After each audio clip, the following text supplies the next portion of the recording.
CJI पर विवादित बयान दे फंसे निशिकांत दुबे की मुश्किलें बढ़ी, एक्शन में सुप्रीम कोर्ट और सीजेआई संजीव खन्ना पर विवादित बयान देकर फंसे बीजेपी सांसद निशिकांत दुबे की मुश्किलें बढ़ गई है। सुप्रीम कोर्ट ने मामले पर एक्शन लेते हुए इसे अगले हफ्ते के लिए लिस्ट कर दिया है। अटॉर्नी जनरल से सहमति मांगी हुई है। वकीलों ने सुप्रीम कोर्ट में निशिकांत दुबे के बयानों का जिक्र करते हुए कहा कि इस मामले में सरकार कुछ नहीं कर रही है, जबकि अटॉर्नी जनरल और सॉलिसिटर जनरल को लेटर भी लिखे गए हैं। इस पर जस्टिस वी.आर. गवई और जस्टिस ए.जी. मसीह की बेंच ने मामले को अगले हफ्ते के लिए लिस्ट कर दिया। वहीं इस मुद्दे पर विपक्षी नेता भी लगातार निशिकांत दुबे पर हमलावर है।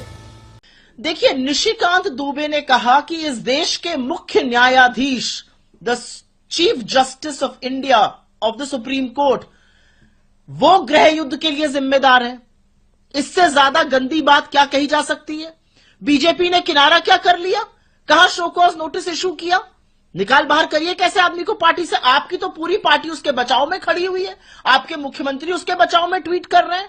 तो नड्डा जी, ये पैतरा पुराना हो चुका है। आप जो कहलवाना चाहते थे, आपने एक बड़बोले आदमी से कहलवा दिया और उसके बाद हाथ झाड़ लिया उससे कि भैया ये हमारा व्यू नहीं है। ये पैतरा पुराना हो चुका है। अगर आपका व्यू नहीं है तो उस आदमी को आज शाम तक अपनी पार्टी से निकाल दीजिए, शो कॉज नोटिस तो इशू करिए। और असलियत यह है कि इस आदमी ने तो देश की जनता को नहीं बख्शा था। इसने तो यह भी कहा था लोग फ्री फंड का खाना खा रहे हैं। महिला सांसदों को क्या शब्द कहते हैं वो मैं आपके कैमरा पर बोल नहीं सकती हूं। मुख्य न्यायाधीश को बोलने के बाद इसने ध्यान भटकाने के लिए पूर्व चुनाव आयुक्त को एक धर्म विशेष गाली बोली। तो ये जो व्यक्ति है, इसका संसद में रहना तो बहुत ही खतरनाक है, ये समाज के लिए खतरनाक है। लेकिन बीजेपी ऐसे लोगों से भरी पड़ी है। क्या नड्डा जी की इतनी भी हैसियत नहीं है अपनी पार्टी में कि वो किनारा कर रहे हैं और आपकी सारी पार्टी उसके डिफेंस में खड़ी हुई है? मोदी जी, ये पैतरे पुराने हो गए हैं।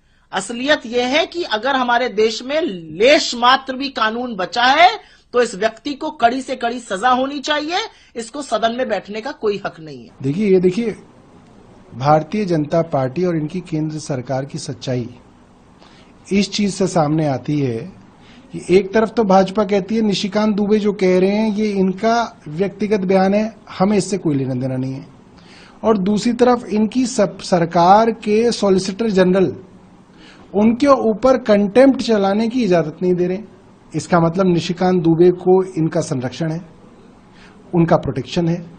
इससे साफ होता है कि जो बात निशिकांत दुबे कह रहे थे वो भारतीय जनता पार्टी के संरक्षण में कही जा रही थी। ब्यूरो रिपोर्ट, टीम सृजन न्यूज।